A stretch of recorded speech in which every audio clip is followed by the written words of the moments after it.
Monster Hunter Rise is one of the most user-friendly Monster Hunter games out there, but if you want to take on the toughest content effectively, you're going to need a build fit for taking on the deadly monsters. So I'm Darcblade with some awesome builds for the longsword in Monster Hunter Rise. Now these builds are sets that I personally like to use. They may not be the most meta out there, but they are aimed for taking on the majority of hunts in Monster Hunter Rise.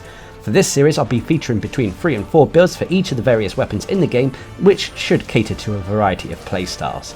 When it comes to the longsword, it's a very powerful weapon in Monster Hunter Rise, capable of dishing out a lot of damage, but at the same time having a very strong defense so long as you can master the counter mechanics of the weapon. If you're able to successfully counter monsters effectively and efficiently, then it means that you don't really need defensive skills on your build as well, making for a lot of DPS focused builds for this weapon, meaning that you can focus on DPS skills when it comes to the builds for this weapon.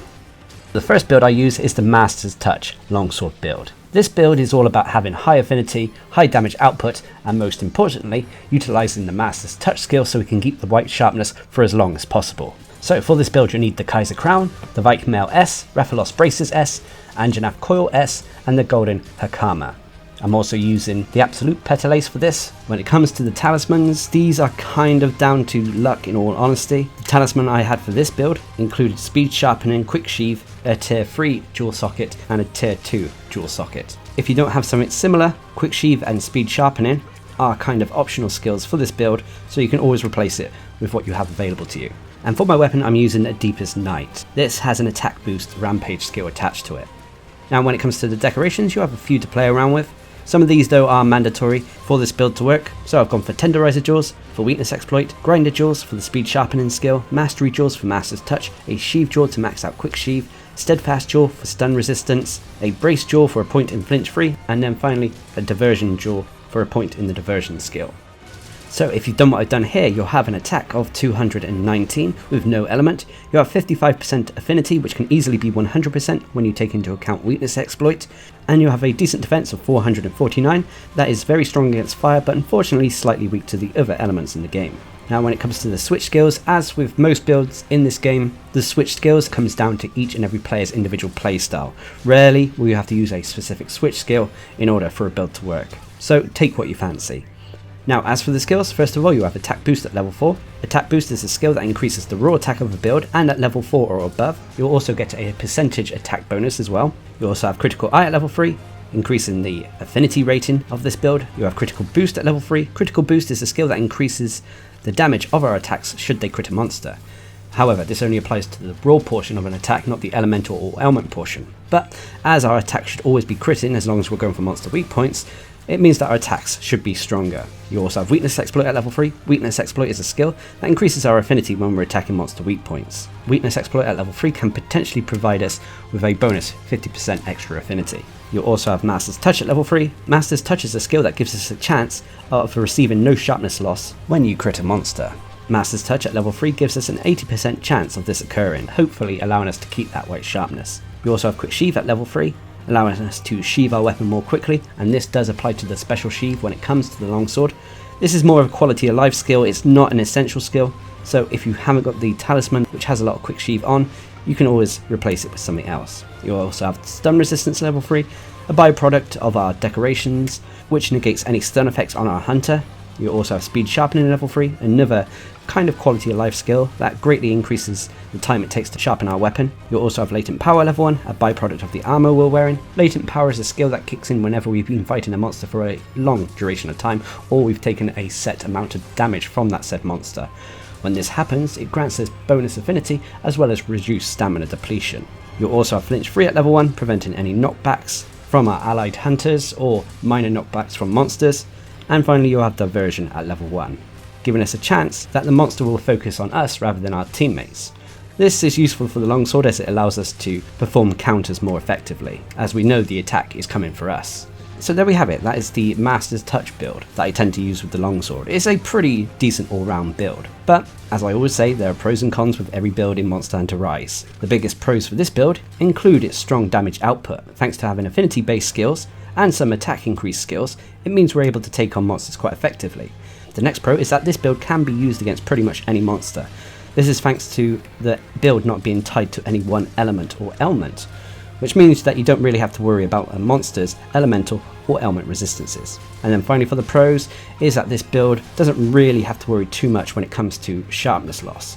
You're normally able to keep that white sharpness for a long duration, and should you dip into blue sharpness or below, you have speed sharpening available to you so you can easily get back to that white sharpness. But unfortunately there are cons to every build.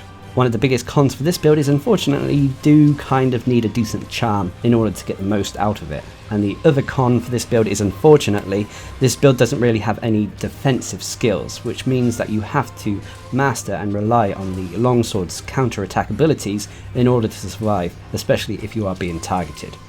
But like I said, if you're a master of the longsword and you're used to counter-attacking, you shouldn't have any problems when it comes to survivability.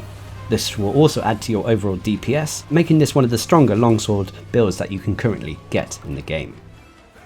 Which brings us on to the next build, which is the Dragonheart longsword build. Again, this is a DPS focused longsword build as we are relying on our counter attacks for survivability, and as a result it allows us to capitalize on the Valstrax armor set, giving us massive amounts of raw attack. So for this build you'll need the entire Valstrax armor, which includes the Valstrax helm, mail, braces, coil and greaves. I'm also using an absolute petalace again, and for my talisman I'm going with the talisman that again has speed sharpening and quick sheave on, as well as the tier 3 decoration slot and tier 2 decoration slot.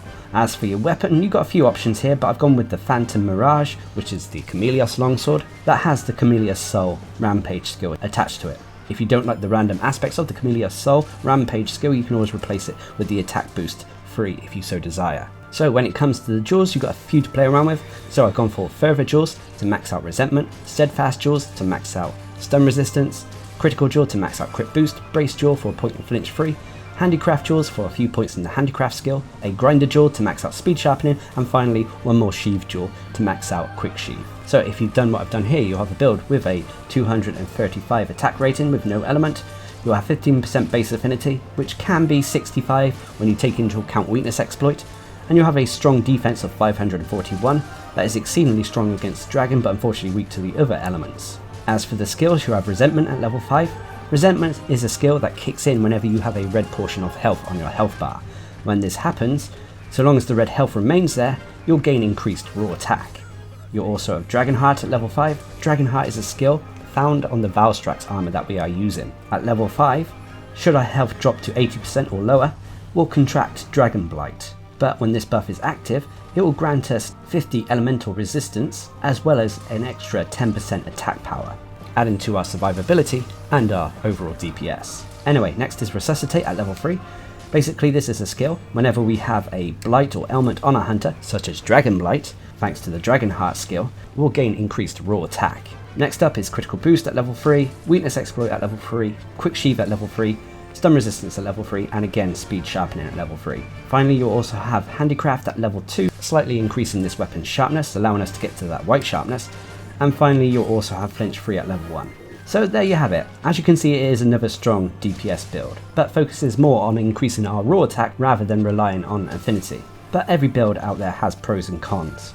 The biggest pros for this build is its strong raw attack, thanks to the skills such as Resentment, Resuscitate, Dragonheart and more. It all adds to our overall DPS. The other pro is the Dragonheart buff itself, which not only increases our overall DPS, but also increases our survivability thanks to increasing our elemental resistances.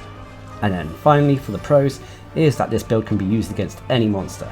This is because again we are using an elementalist weapon, which means that we don't have to take into consideration monsters' elemental or ailment resistances. But unfortunately there are cons. The two biggest cons for this build include the fact that our DPS skills are tied behind meeting certain conditions, for example Resentment needing a portion of red health on our health bar, and Dragonheart and Resuscitate needing Dragon Blight to be active. And the other con is, unfortunately, although we do have white sharpness, it's difficult to maintain this white sharpness for long periods of time.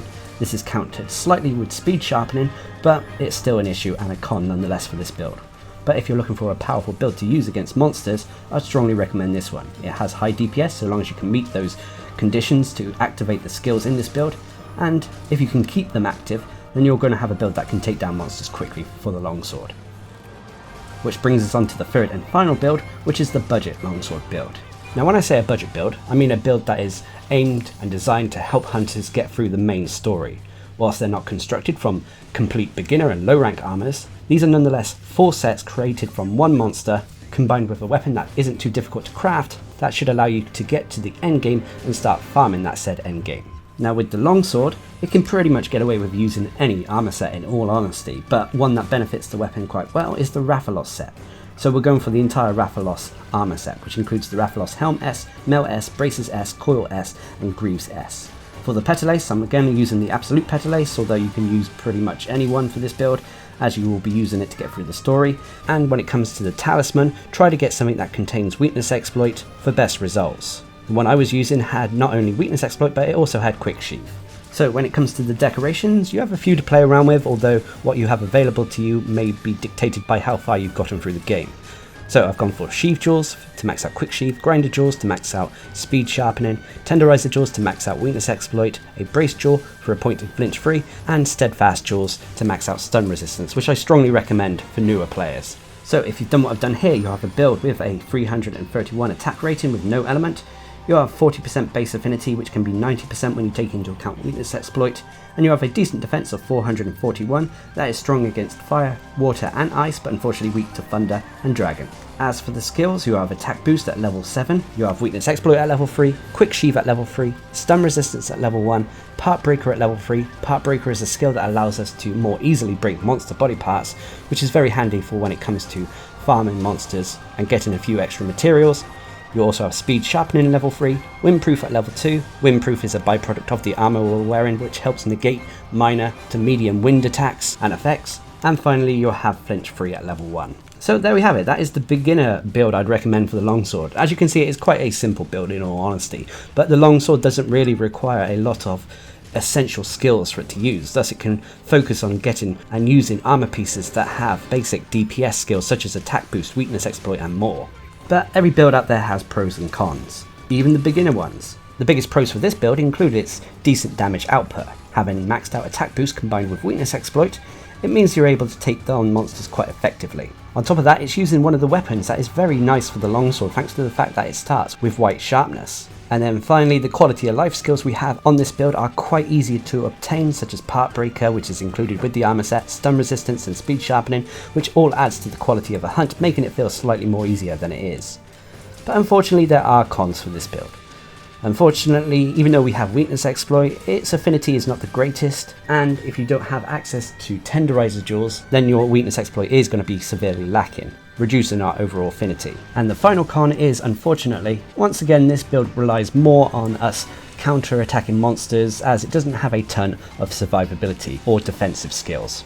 But if you're looking for a simple to craft, beginner build for the longsword, I'd strongly recommend this one. So there we have it, those are some of the builds that I like to use for the longsword in Monster Hunter Rise. Now these builds aim to be general builds, aim to take on pretty much most tasks in Monster Hunter Rise. They may also slightly differ from some other meta builds found in the community, and can differ depending on what talismans you have available to you. But regardless, these are some of the builds that I personally like to use in the game, and I hope they help you out in your hunts. So until next time, I've been Darcblade, bringing you some awesome builds for the longsword in Monster Hunter Rise.